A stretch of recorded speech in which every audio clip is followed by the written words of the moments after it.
Bismillahirrahmanirrahim. Assalamualaikum warahmatullahi wabarakatuh.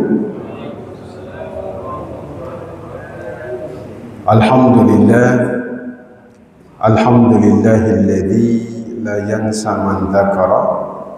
Alhamdulillah, alhamdulillahilladzi la yudayyi'u man syakara. Alhamdulillah, alhamdulillahilladzi yajzi bihil ihsani ihsana wa bisabri najata wa ghufrana. Ashhadu an la ilaha illallah wa ashhadu anna Muhammadar Rasulullah. Allahumma salli ala sayyidina Muhammad wa ala alihi wa sahbihi wa man tabi'ahum ila yaumiddin, amma ba'du. Alhamdulillah, Bapak Ibu sekalian, kita akan melanjutkan kajian fikih muamalah. Pada pagi hari ini kita melanjutkan dari bab-bab yang sebelumnya, yaitu tentang akad-akad di dalam dunia pekerjaan. Kenapa kita harus kemudian memahami akad di dalam pekerjaan yang kita lakukan? Karena kita diperintahkan untuk memenuhi akad-akad tersebut. Ya ayyuhalladzina amanu aufu bil uqud. Bagaimana seseorang bisa memenuhi akad kalau dia tidak memahami akad dari pekerjaan yang dia lakukan? Nah, ini yang akan kita bahas. Nah, ada beberapa istilah di dalam akad dalam dunia pekerjaan. Ijarah, ashkhas. Ijarah ashkhas ini adalah sewa jasa manusia. Sewa jasa manusia. Nah, dalam Quran itu disebutkan tentang satu pekerjaan, ya, yaitu ijarah istirda. Ijarah istirda, yaitu menerima jasa menyusui bayi.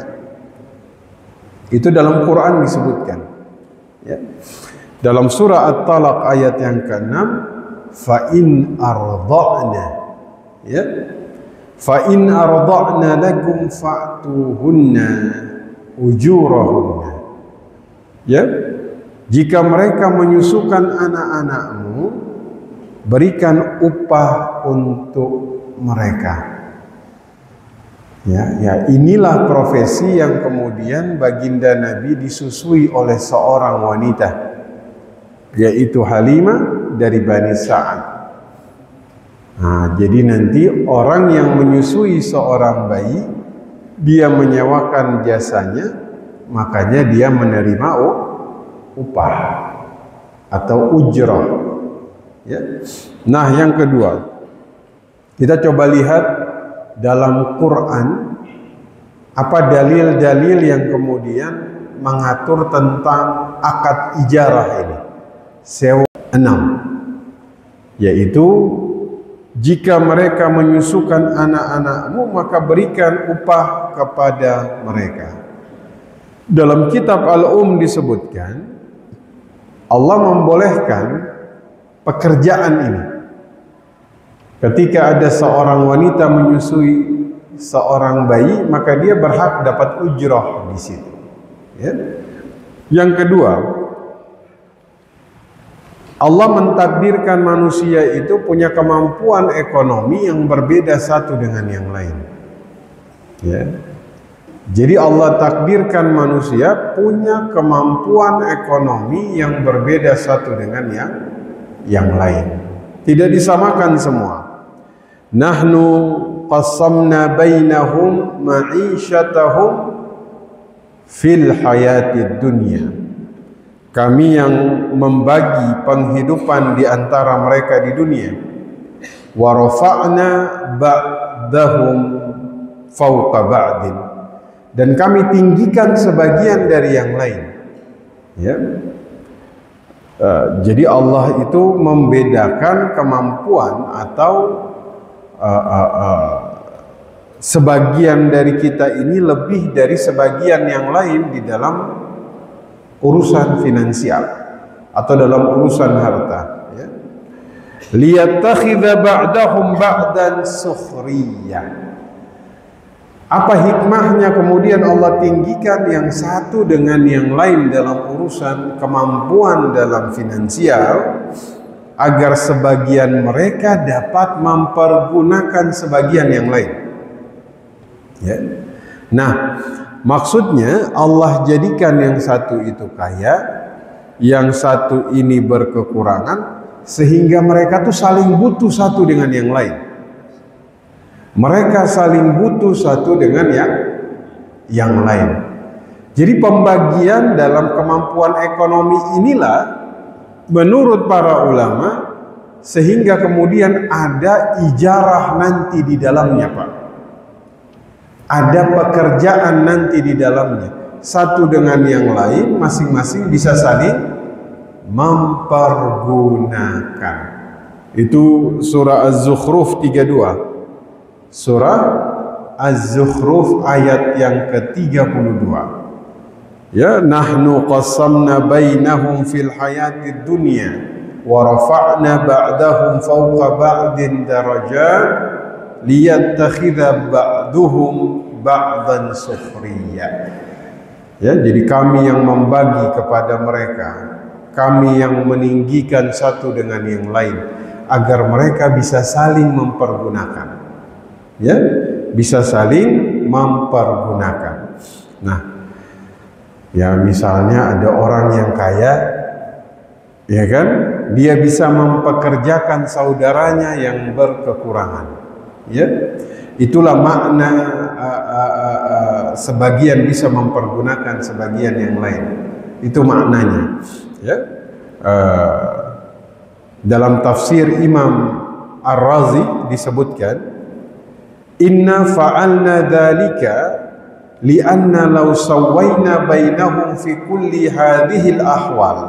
Ya. Maksud ayat tadi Az-Zukhruf 37 tadi, Allah kemudian mengatur demikian karena jika manusia disamakan kondisinya, tidak Allah tinggikan satu dengan yang lain, semuanya itu berada dalam sawaina bainahum fi kulli hadhil ahwal. Ya, jadi kalau manusia itu punya kemampuan ekonominya itu sama, ya. Kata beliau di sini, lam yakhdum ahadun ahadan. Maka kemudian tidak ada seorang pun yang berinteraksi antara satu dengan yang lain. Manusia sudah tidak saling membutuhkan. Manusia sudah tidak saling membutuhkan. Walam yasir ahadum minhum musakharan li ghairi. Ya. Tidak ada yang berada di bawah kendali yang lain. Karena semuanya sudah sama, ya. Dan ini menurut beliau berbahaya sekali. Wa hina idzin yufdi dzalika ila kharabil alim wa fasadi nizamid dunia. Ini menyebabkan kekacauan alam dan kerusakan sistem kehidupan dunia. Betul? Kalau manusia ini semuanya disamakan levelnya, semua kaya raya, ijarah itu udah nggak ada, Pak. Nggak ada orang yang bekerja, Pak. Betul? Nggak ada yang butuh satu dengan yang lain. Ngapain saya butuh dia? Saya mampu. Ngapain saya kemudian bekerja? Saya sudah mampu. Maka kata beliau, kalau tidak ada ijarah di sini, tatanan kehidupan dunia itu rusak semuanya. Betul? Kagak ada yang dagang. Nggak ada lagi orang yang menyewakan jasanya. Maka dalam Az-Zukhruf 37 ini ayat yang kemudian menjadi salah satu dalil. Ijarah tuh mutlak ada. Kalau nggak ada, selesai. Dunia ini kacau balau. Dalil yang ketiga, di dalam Al-Quran, surah Al-Qasas, diceritakan tentang Nabi Musa alaihi salam. Qala inni uridu an ankihaka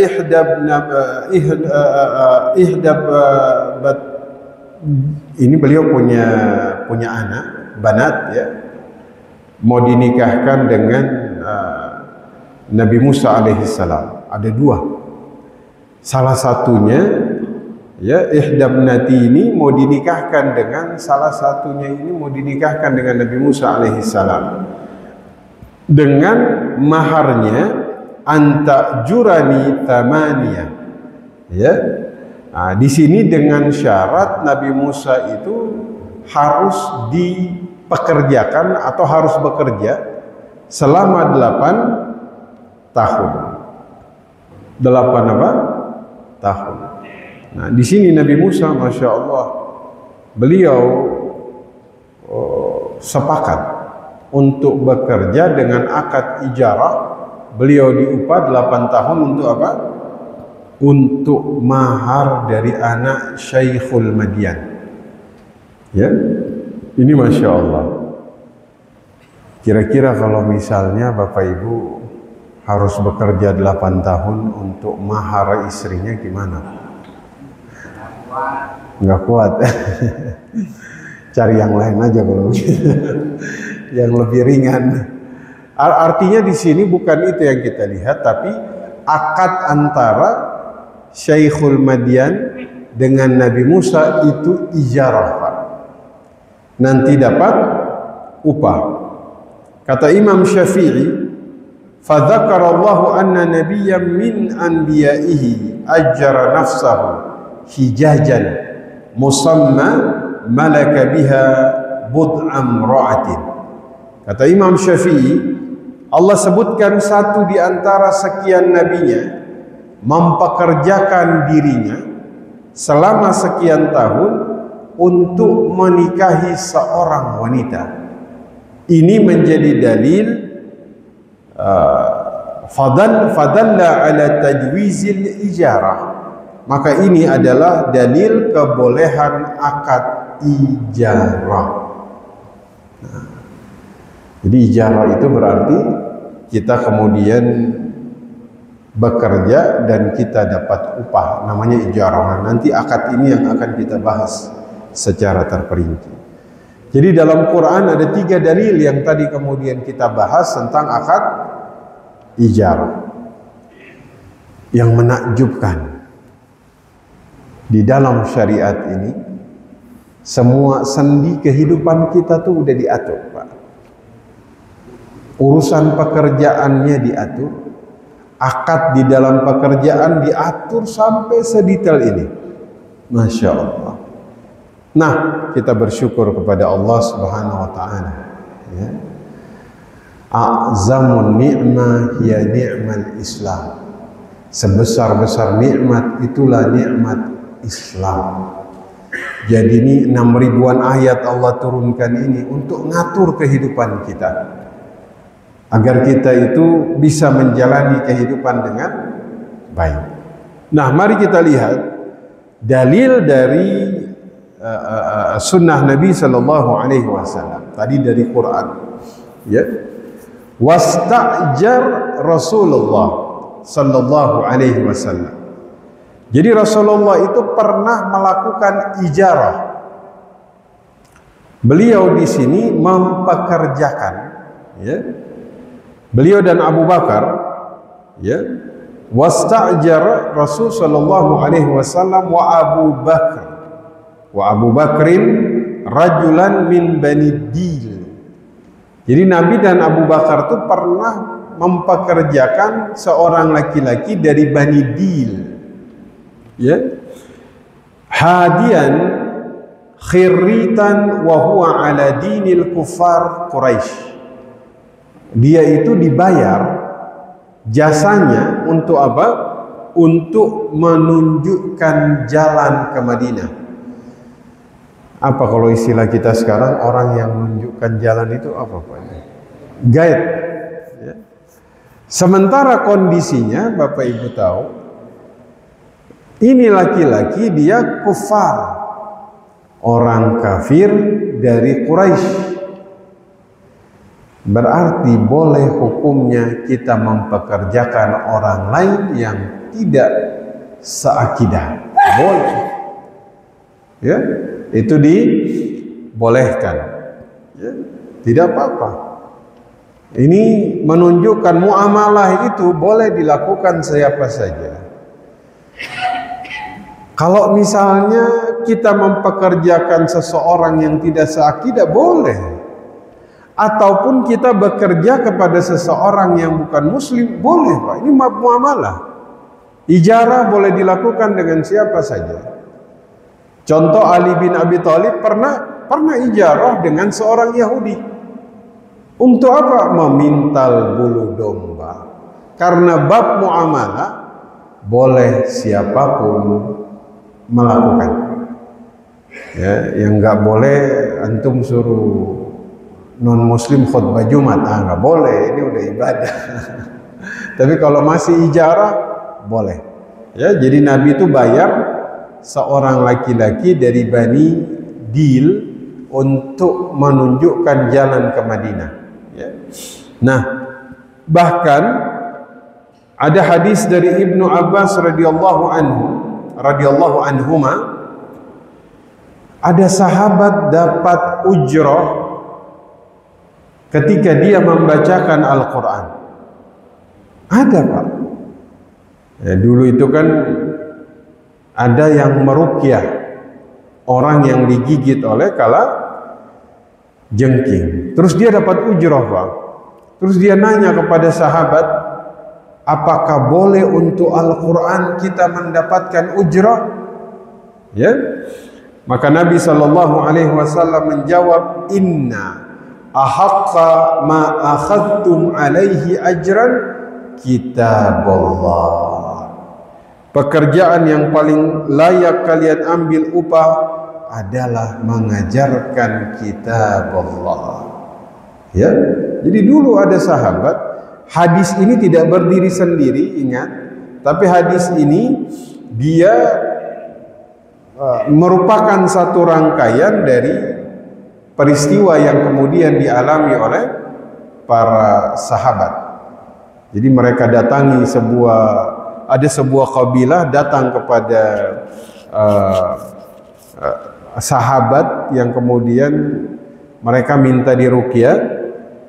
Kepala sukunya tuh kena sengatan kalajengking. Ya. Kemudian ada seorang sahabat itu membacakan Ummul Kitab. Apa itu? Al-Fatihah. Ya, dia bacakan Al-Fatihah, ya biidznillah kepala sukunya sembuh. Ya. Akhirnya dia dapat hadiah. Ada dikasih beberapa ekor kambing. Ya. Sebelumnya dia nggak mau nerima. Karena ini kitab Allah. Dia baca Al-Quran. Dia nggak mau menerima ujrah dari situ. Kemudian dia melaporkan kepada baginda Nabi SAW, dan Nabi bilang terima. Terima. Pelajaran bagi kita. Pekerjaan yang paling layak Pak, kalian ambil upah adalah mengajarkan kitab Allah. Ini kemuliaan mengajarkan Quran itu boleh kemudian dia ambil upahnya dengan syarat. Ini tidak kemudian dijadikan sebagai apa? Niat ibadahnya harus lebih kental di sini. Ya. Bukan kemudian dijadikan ngajar sejam harus bayar 10 juta begitu. 20 juta ya, kalau ini udah bergeser ya, ini sudah kemudian keluar dari ininya ya. Nah jadi tadi beberapa dalil tentang akad ijarah dalam Quran ya, ataupun dalam beberapa riwayat tadi ya. Nah mari kita masuk. Ijarah ashkhas ini ada dua jenis. Ijarah akhas itu adalah ashkhas, salah sebut saya. Ya, ashkhas ini syakhsiyah. Syakhsiyah ini individu, manusia. Yang berarti ijarah ashkhas itu ijarah yang berkaitan dengan jasa manusia. Nah, itu ada dua bentuk. Satu, ijarah itu sendiri. Dua, ju'alah. Ada ijarah, ada ju'alah. Ju'alah, ya. Nah, jadi ijarah dengan ju'alah ini, ju'alah, dua-duanya sama-sama jasa. Dua-duanya sama-sama jasa. Namun nanti beda teknis pelaksanaan. Nah, kita tuh dalam kerja kita harus tahu, ini akad kita ijarah atau ju'alah. Ju'alah. Ju'alah. Bukan jualah, bukan. Ju'alah. Mari kita lihat. Kalau ijarah, Pak, dia itu pakai rentang waktu. Dia terikat dengan volume waktu. Itu ijarah namanya. Ya, itu ijarah. Sama ketika baginda Nabi itu disusui, itu akadnya ijarah. Ya, jadi Nabi itu nanti ketika disusui oleh Halimah, ya, itu nanti bayarannya terikat dengan waktu. Nabi itu kan disusui sampai umur 4 tahun, Pak. Jadi itu terikat waktu, Pak. Itu ijarah. Ya. Nah, ini ada yang menarik ini. Halimah dari Bani Sa'ad, ya, waktu dia sampai ke Mekah itu, semua wanita dari Bani Sa'ad yang biasanya menyewakan jasa menyusui anak, semuanya udah ketemu, Pak. Ya, qadimat bisabiyin, semuanya udah dapat bayi yang mau disusui, kecuali Halimah. Halimah belum dapat. Ya, ada seorang bayi, cucunya Abdul Muthalib, tapi dia nggak punya ayah. Kata Halimah, nahnu nakrahu nukhalitu bisabiyin laisa lahu abun. Kami nggak terbiasa menerima seorang bayi yang nggak punya ayah. Ya, kata Abdul Muthalib, ya Halim, pergilah. Semoga cucuku ini suatu saat jadi anak yang membawa keberkahan. Ya, karena mereka udah nggak dapat bayi, akhirnya Halimah dan suaminya nerima aja udah. Ya, ternyata waktu gendong Nabi, air susunya jadi banyak. Ya, mereka tuh punya onta, ontanya kurus. Malamnya waktu susunya diperah, itu ngalahin semua onta yang pernah mereka perah susunya. Banyak, Pak. Itu suaminya tuh malam itu minum susu onta sampai kekenyangan. Besok pagi waktu bangun dia bilang kepada istrinya, kita ini ambil seorang jiwa yang mubarakah, yang bawa keberkahan. Itu sampai pulang ke kampungnya, keberkahannya tuh Masya Allah, luar biasa. Ya. Nah, jadi ijarah itu dia terikat waktu, Pak. Dia terikat waktu, bisa bulanan, bisa mingguan, bisa bulanan, bisa tahunan, atau bahkan bisa sampai pensiun. Itulah akad kita dalam dunia pekerjaan. Kerjanya dibayar pakai gaji, di mana gajinya bulanan dan ada masa pensiunnya. Itu ijarah. Jadi dia terikat volume apa? Waktu. Ya. Nah, sesuai kesepakatan, kerja 1 bulan gajinya 10 juta misalnya, itu sudah akad ijarah itu, ya. Nah, sementara ju'ala itu volumenya bukan waktu, Pak. Dia bukan waktu, tapi by performance, berdasarkan target. Itu ju'ala. Jadi ju'alah ini nggak berdasarkan waktu, tapi dia berdasarkan target. Dia nggak melihat rentang waktu, Pak, tapi dia melihat berdasarkan pencapaian. Ya, contoh, misalnya Pak Rohiman minta agar kemudian seseorang perbaiki motor beliau, misal, atau perbaiki laptopnya. Nah, di sini laptopnya ini rusak berat karena virus. Ya, kena apa? Virus.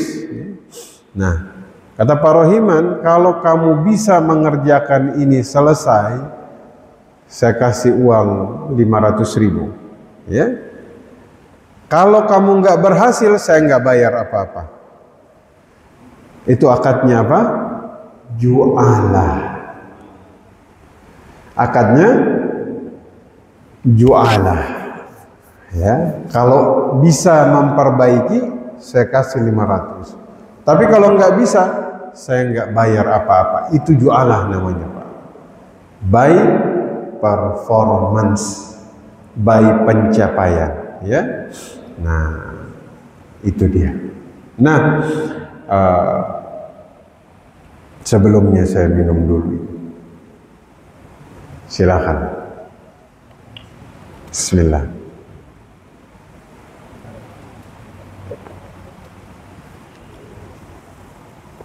Ada nggak kira-kira contoh akad ju'alah ini di dalam Al-Quran? Ada, Pak. Baik ijarah maupun ju'alah, dua-duanya ada contohnya di dalam Al-Quran. Makanya saya bilang lagi-lagi kita menemukan di dalam Al-Quran semua sudah sempurna. Nggak ada satupun yang tidak ada. Ju'alah kita temukan pada saat Nabi Yusuf alaihi salam. Beliau mengumumkan tentang gantangnya raja. Jadi raja itu punya gantang, gantangnya ini hilang. Apa itu gantang, Pak? Kayak piala begitu ya. Gantang itu kayak piala ya. Iya, gantang. Kayak semacam pialanya raja lah ya, sesuatu yang cukup berharga. Ya, itu hilang. Maka Nabi Yusuf alaihi salam pada saat itu, di zaman beliau, raja itu ngasih pengumuman, ya, barang siapa yang bisa nangkap pencurinya dan mengembalikan gantang tersebut, maka dia dapat ujrah. Nah, ini ju'alah, Pak, namanya. Ya, waliman ja'a bihi himlu ba'ir. Surat Yusuf ayat 72. Siapa yang dapat mengembalikan, maka dia dapat ujroh makanan sebesar seekor onta, seberat seekor onta. Nah, maka kemudian dalam dunia pekerjaan ada dua. Ada ijarah, ada ju'alah. Saya ulangi, kalau ijarah itu dia berdasarkan volume waktu. Kalau ju'alah dia berdasarkan pencapaian atau target. Ya? Atau target. Ya?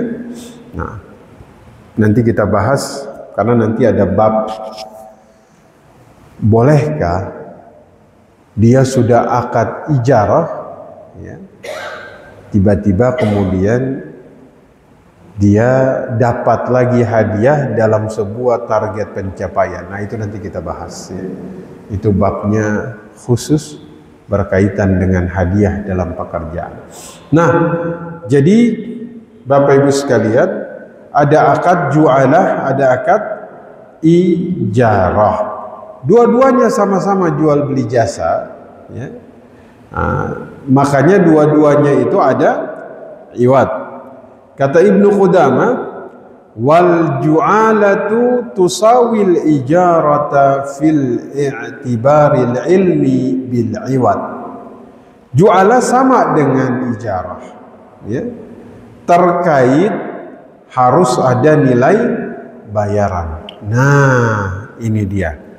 Ju'ala ijarah tusawi fil i'tibar, ya, fil i'tibaril ilmi bil iwad. Jadi harus jelas berapa harga yang kemudian akan dibayar. Ya, ini harga nih Pak, kalau nggak jelas antum pasti konflik di akhir. Ya, misalnya kasus tadi Pak Rohiman bilang, nih laptop saya kena virus, kalau kamu berhasil mengerjakan akan saya kasih hadiah. Berapa? Udah, kerjain aja dulu. Pokoknya hadiahnya ada aja. Ini nggak boleh. Ini nggak boleh. Harus jelas. Ijarah dan ju'ala kalau harga tidak jelas di awal, itu goror namanya. Yang luar biasa Bapak Ibu sekalian, bahkan dalam Quran itu waliman ja'a bihi himlu ba'ir. Barang siapa bisa mendapatkan, dia dapat makanan sebesar seekor onta. Itu dimention di awal. Ya, sudah didefinisikan harganya di awal. Apakah boleh dalam ijarah dan ju'ala di akhir baru disebutkan? Enggak boleh. Goror itu. Ya. Jangan sampai ada bapak dan ibu itu pakai akad ju'alah kah atau ijarah kah, di mana iwatnya itu nggak disepakati di awal. Ini bahaya.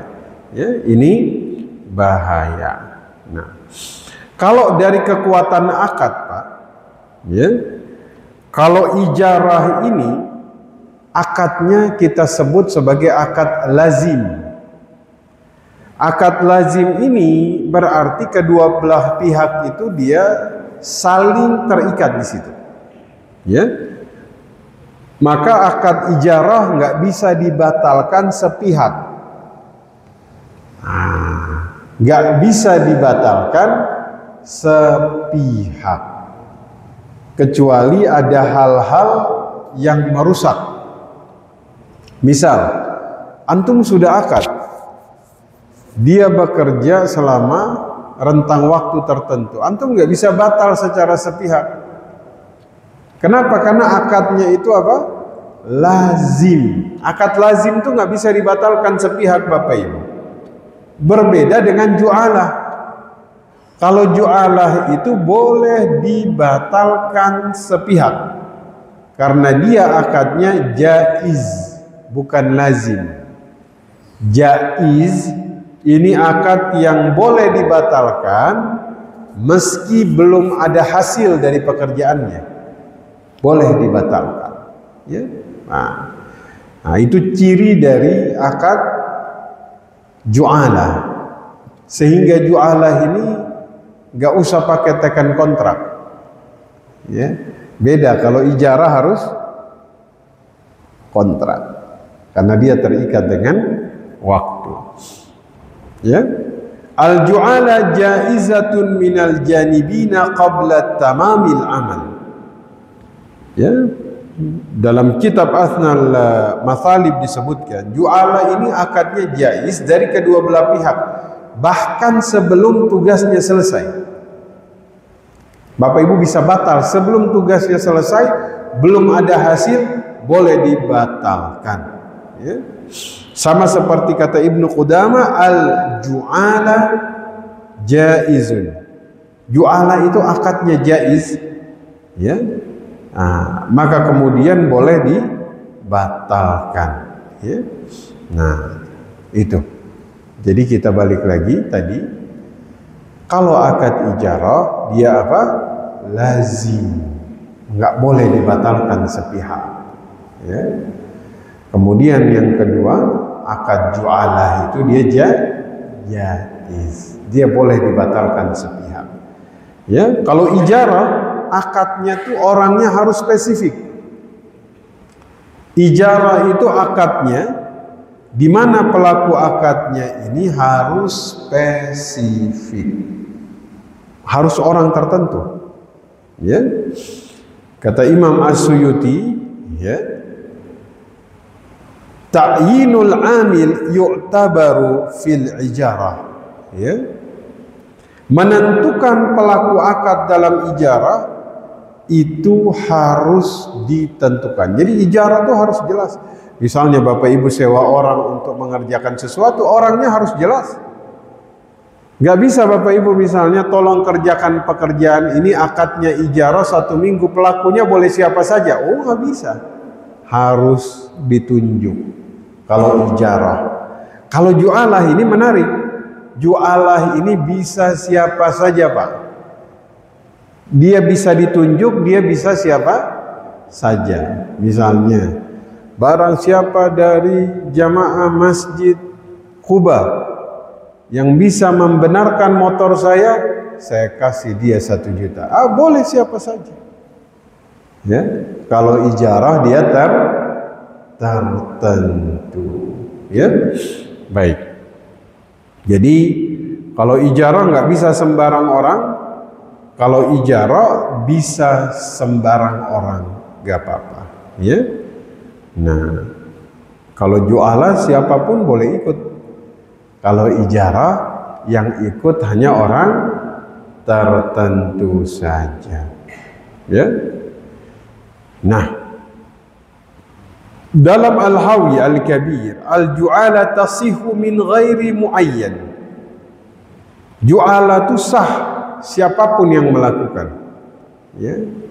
Ka qawlihi man ja'ani bi aidil abiq falahu dinar. Siapa yang bisa menemukan budakku yang melarikan diri, saya kasih 2 dinar. Ini kasus pernah terjadi, budaknya melarikan diri, terus dia pakai akad jualah. Barang siapa yang bisa menemukan budakku, saya kasih 2 dinar. Ya. Ini pelakunya boleh siapa saja. Ya. Namun ijarah la tasihu illa ma'aman yata'ayyanul aqdu alaih. Kalau ijarah nggak sah kecuali harus ditentukan siapa yang mengerjakan. Nah,